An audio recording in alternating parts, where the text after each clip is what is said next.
Hello everyone. I hope everyone is doing good. So आज हम electronic smart India IPO का detail analysis करेंगे। सबसे पहले जानेंगे कंपनी का बिजनेस मॉडल क्या है, उसके पॉजिटिव चीज़ें क्या हैं, नेगेटिव पॉइंट्स क्या है उसमें, और कैसे अप्लाई करना है, और क्या डिसीजन, फाइनल डिसीजन क्या रहेगा वो हम इसमें डिस्कस करेंगे आज। सबसे पहले चलते हैं कंपनी की चित्तौड़गढ़ साइट पर। ये जो कंपनी है 1980 से एग्जिस्टिंग है, मतलब अपना जो बिजनेस करती है 1980 से करती है। और ये fourth largest consumer durable electronics retailer है इंडिया में। कंपनी का जो बिजनेस है वो डाइवर्सिफाइड बिजनेस है, जो कंपनीज के लिए अच्छा होता है। ये लार्ज एप्लियंसेस में क्या क्या सेल करती हैं, वो एयर कंडीशनर्स है, टेलीविजन्स है, वॉशिंग मशीन्स है एंड रेफ्रिजरेटर्स हैं। और इसके छोटे मोटे और भी बहुत सारे आइटम्स है, लाइक मोबाइल्स है और स्मॉल अप्लायंसेस है। जो कंपनी के जो पास डिस्टिंक्ट आइटम्स है वो 6000 है। और जो इसके ब्रांड्स है, इसके पास 70, अराउंड 70, मोर देन 70 ब्रांड्स ये सेल करती है। अगर बिजनेस के ओनरशिप मॉडल की बात करें तो बिजनेस का जो ओनरशिप मॉडल है, उसके पास अपना खुद का लैंड है बिजनेस के लिए, और उसका खुद का बिल्डिंग है। अगर लीज रेंटल मॉडल की बात करें तो उसके पास 99 स्टोर्स हैं, जिनमें 8 स्टोर्स उसके खुद के हैं, 85 स्टोर्स उसके लॉन्ग टर्म लीज पर लिए हुए हैं, और रिमेनिंग 6 स्टोर्स उसके पार्शियली ओन्ड और पार्शियली लीज पर है। जो कंपनी का बिजनेस है वो उसका रिटेल्स में है, होलसेल में है और ई कॉमर्स में है। रिटेल में जो वो सेल करती हैं अपने आइटम्स, वो एमबीओज पे और ईबीओज पे सेल करती है। होलसेल का बिजनेस भी उसका अपना खुद का है, और ई कॉमर्स का भी उसका बिजनेस है। ओके। उसके बाद देखते हैं फाइनेंशियल्स में क्या है उसका। फाइनेंशियल में अगर बात करें तो टोटल एसेट्स की इन 2019 में उसका जो टोटल एसेट्स का जो वैल्यू था वो 1100 था।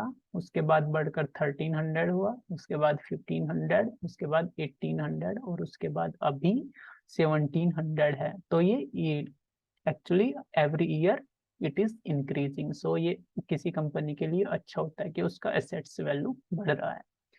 उसके बाद चेक करते हैं टोटल रिवेन्यू कितना है। 19 में जो टोटल रिवेन्यू था वो 2800 था, फिर उसके बाद बढ़कर 3100 हुआ, फिर 3200 हुआ, फिर 4300 हुआ, और अभी 1400 है इस क्वार्टर में जो जून में एंड हुआ है। तो ये 4 क्वार्टर है, एक्चुअली ये अराउंड 5600 के आसपास आएगा, तो ये भी इंक्रीज ही हुआ है। उसके बाद देखते हैं प्रॉफिट आफ्टर टैक्स कितना है। पहले 77 था 19 में, उसके बाद 81 हुआ, इंक्रीज हुआ है, फिर उसके बाद ये 58 हुआ। मे बी ये डिक्रीज हुआ है क्योंकि ये कोविड के टाइम का इनका प्रॉफिट है। कोविड के टाइम में सभी बिजनेस डाउन था, मे बी इनका भी इसी वजह से ये डाउन है। उसके बाद बढ़कर 103 हुआ, कंपेयर टू ये 81 से 103 आप मान सकते हो, ये बीच का एक स्किप कर सकते हो आप, क्योंकि ये कोविड का टाइम था। उसके बाद 40 है अभी इस क्वार्टर का। तो इस क्वार्टर का अगर 40 है तो 4 क्वार्टर का कितना होगा, अराउंड 160 के आसपास होगा, तो ये भी अच्छा ही है। प्रॉफिट आफ्टर टैक्स भी एवरी ईयर इंक्रीज हो रहा है, तो इट्स ए गुड थिंग। उसके बाद नेट वर्थ की बात करें तो ये 340 था, फिर 433 हुआ, उसके बाद 491 हुआ, 596 हुआ, 637 हुआ, इंक्रीज हो रहा है एवरी ईयर, तो ये भी अच्छा है। उसके बाद बोरोइंग्स की बात करें तो बोरोइंग्स में क्या है, कर्जे की बात करें, कर्जे क्या है इसके 377 था, उसके बाद बढ़कर 520 हुआ, 547 हुआ, ये सभी क्रोर्स में वैल्यू है। एक्चुअली ये 520 क्रोर्स है, ये 547 क्रोर्स है, और ये 593 क्रोर्स है, और ये 475 क्रोर्स है। एक्चुअली ये इंक्रीज हो रहा है, जो कि नहीं होना चाहिए था। इस क्वार्टर में भी इनके पास डिक्रीज हुआ है, लेकिन फिर भी इनके पास कर्जा है 475 करोड़ का। तो ये किसी कंपनी के लिए थोड़ा नेगेटिव पॉइंट्स होता है, तो इसको हम कंसिडर करेंगे एक्चुअली, ठीक है। उसके बाद इन लोगों ने जो ऑब्जेक्ट्स ऑफ द इश्यूज है, वो क्या है कि क्यों ये आईपीओ लेकर आ रहे हैं, उनके लिए किस लिए ये अमाउंट चाहिए, उनको किस लिए पैसा चाहिए, उसको इन्होंने बताया है।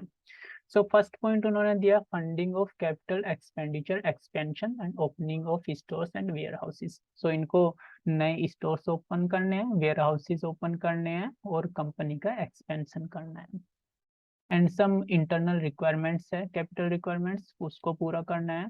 फिर उनके पास जो रिपेमेंट या प्रीपेमेंट, जो ये भी एक कर्जा है या मे भी कुछ दूसरा चीज हो सकता है, उसको पे करना है। उसके लिए इनको बोरोइंग्स को पे करने के लिए कंपनी को पैसा चाहिए, उसलिए ये आईपीओ लेकर आ रहे हैं। और कुछ इंटरनल पर्पस इनके हैं। ठीक है, तो अभी बात कर लेते हैं आईपीओ का डिटेल क्या है। फेस वैल्यू क्या रहेगा, 10 रुपीज रहेगा। जो शेयर का वैल्यू है 50, सॉरी या जो आईपीओ का जो प्राइस रहेगा 56 रुपीज to 59 रहेगा।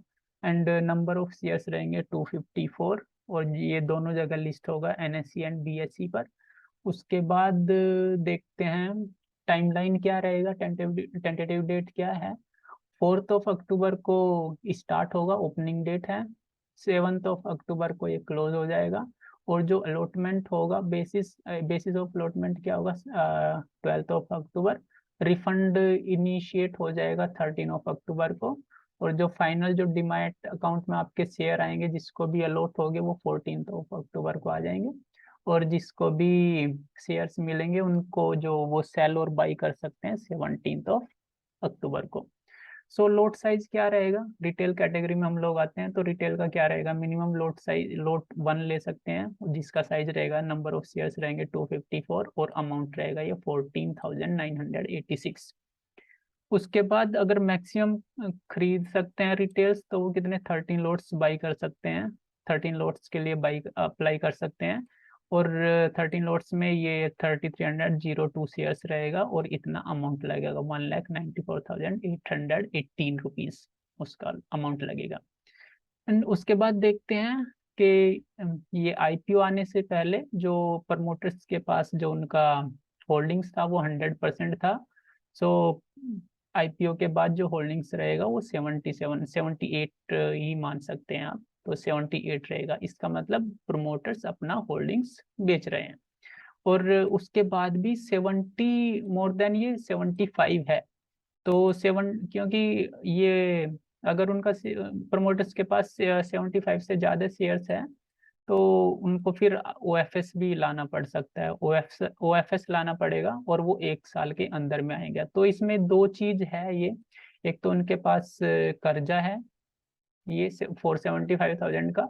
और दूसरा चीज इसमें ओएफएस आने के चांसेस है, 1 साल के अंदर अंदर लॉन्च होने के 1 साल के अंदर ओएफएस आएगा। क्योंकि ये जो शेयर होल्डिंग होना चाहिए प्रमोटर्स के पास, वो 75% से कम होना चाहिए।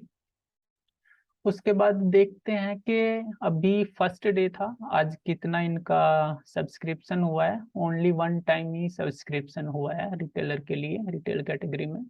सो गाइज हम देखते हैं, तो अगर लास्ट डेट तक देखते हैं कितना सब्सक्रिप्शन होता है। अगर ये 2-3% से ज़्यादा होता है तो अप्लाई करेंगे, अदरवाइज अप्लाई नहीं करेंगे। और मुझे लग रहा है 2-3% तो हो ही जाएगा। बिजनेस मॉडल कंपनी का अच्छा है, क्योंकि इसमें इसका रिवेन्यू अच्छा है और डाइवर्सिफाइड मॉडल है इनका। सो वो चीज़ अच्छी है। सो अगर किसी को अप्लाई करना है तो वो असबा के थ्रू अप्लाई करें, यूपीआई के थ्रू अप्लाई ना करें। क्योंकि असबा के दो बेनिफिट्स है, एक तो यूपीआई अप्रूवल का आपको वेट नहीं करना पड़ेगा, और दूसरा आपके अकाउंट से पैसे भी नहीं कटेंगे और उस पैसे पर बैंक से इंटरेस्ट भी मिलेगा।